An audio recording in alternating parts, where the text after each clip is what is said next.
Hello everyone, my name is Russell. I'm sure you've heard of Pac-Man, right? Everyone's heard of him. That yellow circle that chomps on dots and eats ghosts in a blue maze? Very simplistic description, yeah, but I don't think you could talk about video game history or video game characters without bringing up this guy at some point. He's that iconic of a character, and people are still playing his game to this day. Myself included.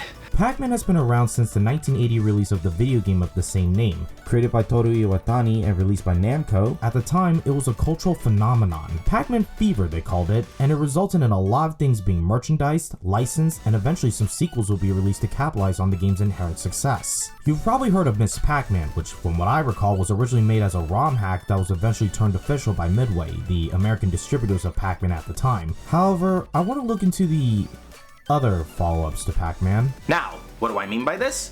Well, if I hold the player 1 button for 5 seconds, this menu pops up showing all the games that are playable on this device, and that of course includes 2 games, Super Pac-Man and Pac and Pal. Well, I've never heard of these games initially. Whenever sequels to Pac-Man are brought up, I never really hear anyone talk about games other than Miss Pac-Man. Or Pac-Man 2 The New Adventures, but that doesn't count. So imagine my surprise when I found out about both Super Pac-Man and Pac and Pal. They both play somewhat similarly to regular Pac-Man, but with some bells and whistles changed to differentiate itself from the original formula. Now, how much of that formula did they change? Well, might as well find out.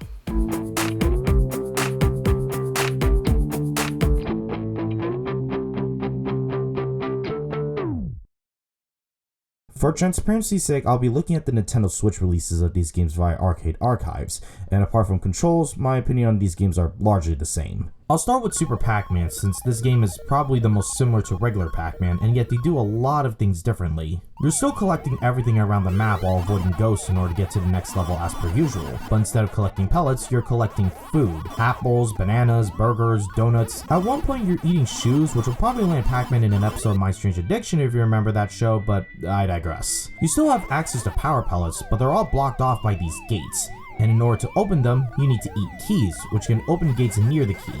However, the more you progress, the more random the openings will be, mainly after every cutscene. I do find this to be an interesting game mechanic, and for the most part, it's not really that infuriating as you'll get to every key in no time. They're very abundant. But these gates can also lead to moments where you go in one direction while getting chased by a ghost, only to realize, oh fuck!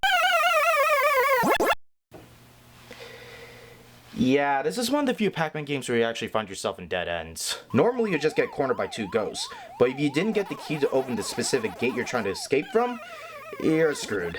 This game also introduces a new power-up, the Super Pellet. Eat this radioactive green ball and you turn into Super Pac-Man. As Super Pac-Man, you grow bigger in size and become immune from the ghosts' attacks, who they themselves also warp in shape. Basically, you can now go right past them. You can't eat them unless you also got the power pellet on top of the super pellet. With this power up, you're also able to break or eat through gates without the need of a key, which can be very convenient so you don't have to focus on which gate to open, especially in later rounds where it becomes more randomized. I don't know if it's just me, but he also moves a bit quicker, which combined with his bigger size in some way makes him a bit slippery to control, but it's not too difficult. In my opinion, it's only an issue if you're using something like a D-pad for instance. Try playing with a joystick if you can. Oh wait, we need to talk about the boost button. If you really want to make Super Pac-Man hard to maneuver, you can press this action button while moving and suddenly you'll find yourself I know there are people who love it when the speed is cranked up, and after playing something like Pac-Man Plus, I kinda get it. Having said that, whenever I play this game, I never find myself pressing that boost button. It just becomes harder to steer Pac-Man in a certain direction if I do, so I just leave it alone and let him run around normally. There are 2 boxes that flash various dishes that can grant you more points, and if you manage to match the 2 dishes by eating the star in the middle, you get bonus points. If the matching dishes are the ones you're collecting, like if you're on the banana stage and you get matching bananas, then you can potentially get up to 500 more bonus points. That's a steal! Another funny thing you can do in this game is that you can actually go inside the ghost house regeneration chamber. I don't know what this is called, but you can actually go in where the ghosts respawn. You can even go in with the power pellet and the super pellet, effectively turning this regeneration chamber into a torture chamber if any ghosts happen to be inside. Though, get out quickly, because once it runs out, you will lose a life. With just the super pellet though, it will make you invincible, but there wouldn't be much for you to do. After every 2 to 3 to 4 to etc. levels, and after every cutscene that plays, you actually get to play a bonus stage where at Super Pac-Man, you have to eat as much food as you can in a room filled to the brim with such before the score counter goes to 0. If you manage to get all of them before that, the extra points gets added to your overall score. Honestly, this game mode is actually very exhilarating, and I find it very satisfying to see the point counter be added to your score if you manage to get everything in time. Graphics are about as on par with regular Pac-Man, bright and colorful. In fact, because you're collecting food this time around, I'd argue they're even more bright and colorful than the first game. The maze itself also changes color the higher you progress in the game as well, rather than staying in one color. I don't know if it's because I'm using an emulated version of this game, but the game has a tendency to freeze every now and then for a moment, yet you can still move. It's only the ghosts that stop moving momentarily, which is like an upper hand advantage. I don't recall if the original game did this as well. I'll just chalk it up to the limits of technology at the time. And that was Super Pac-Man. It's obviously a little more challenging than regular Pac-Man. And while they did change a few things, it's still Pac-Man at its core. There's nothing much to say about it. With that being said, however, these new additions in hindsight are rather unnecessary. They're essentially design changes for the sake of making design changes because, oh, this is the true sequel, not the ROM hack that was released 2 years prior. But I like how different this game is. In fact, I have a much higher score on this game compared to regular Pac-Man on this cabinet. In some ways, it's more exhilarating because you're trying your damnedest to escape the ghosts, only to find yourself trapped by a gate. Or the bonus stages where it's such a satisfying feeling to collect everything before time runs out. In some ways, it's also easier than regular Pac-Man because you don't need to worry about so many pellets, plus the technical problems the game has with the ghosts, making this game sort of beginner friendly.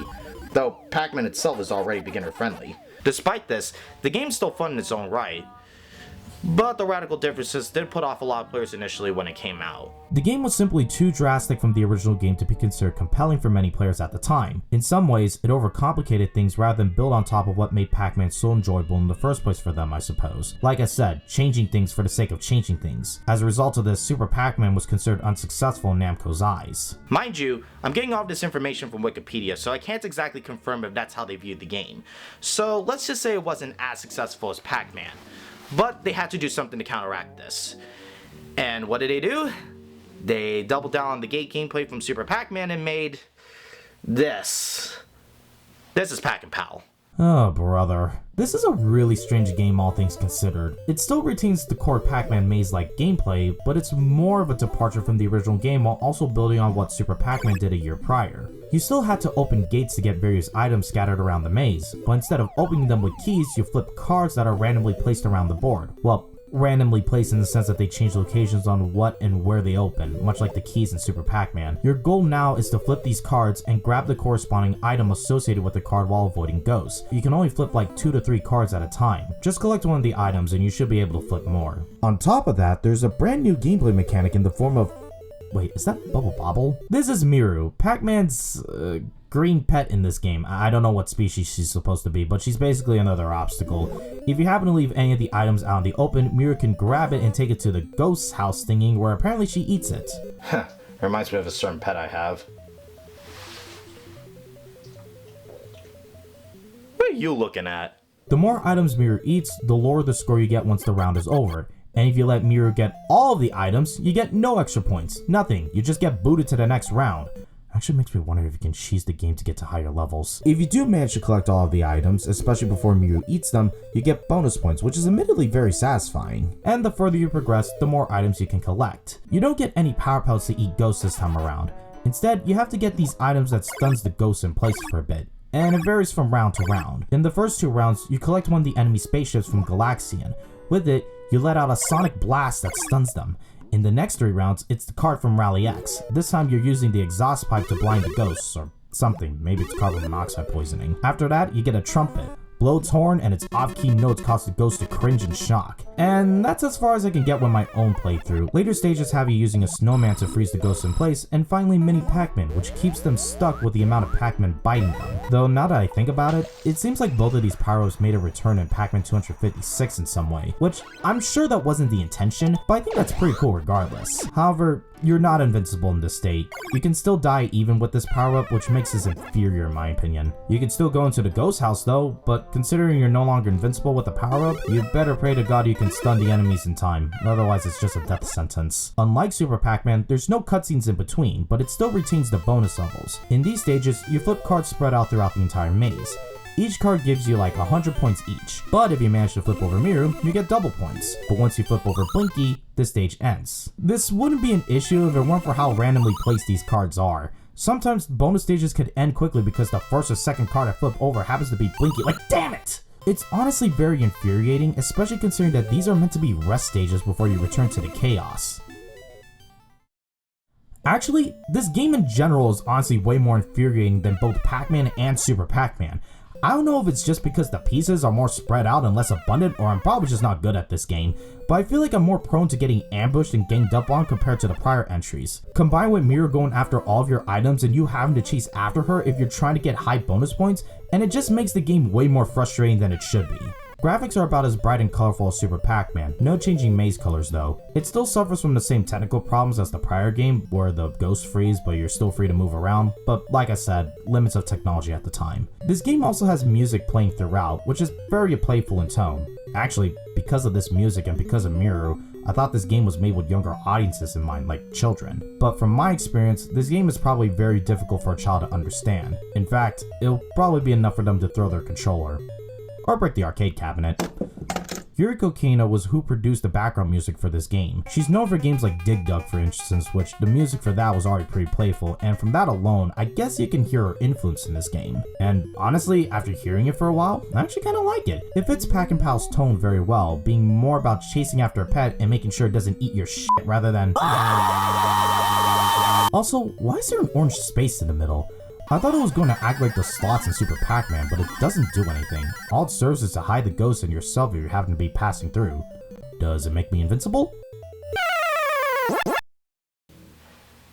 Yeah, I can see why not many people would enjoy this game. I can't stress this enough. In my opinion, this game can be very infuriating because everything is more spaced out, leaving you more room to get ambushed. At least with regular Pac-Man or Super Pac-Man, because you're constantly focusing on collecting everything in the maze that's filled to the brim with pellets or food, it's easier to avoid ghosts because your attention will be elsewhere.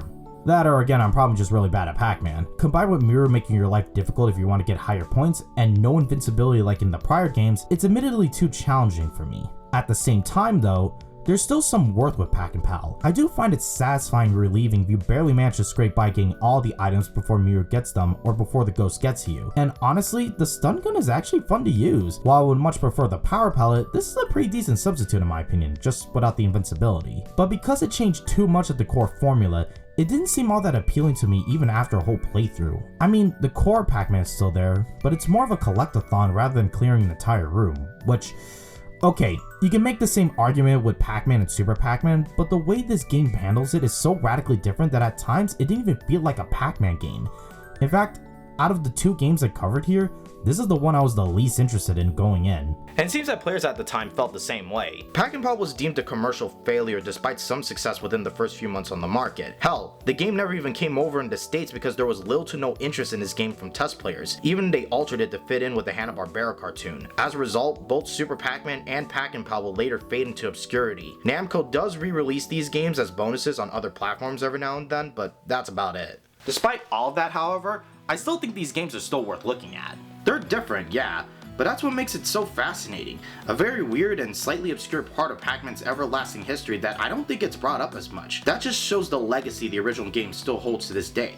Heck, I would love to see elements from Super Pac-Man and Pac and Pal be brought back in some capacity. And who knows, maybe I might come back to this topic and discuss Pac-Man games that are even more obscure, like Junior Pac-Man, Professor Pac-Man, or even Pac-Land. Please don't get me started on Pac-Land. But with that being said, my name is Russell. Until then, hanggang sa mali.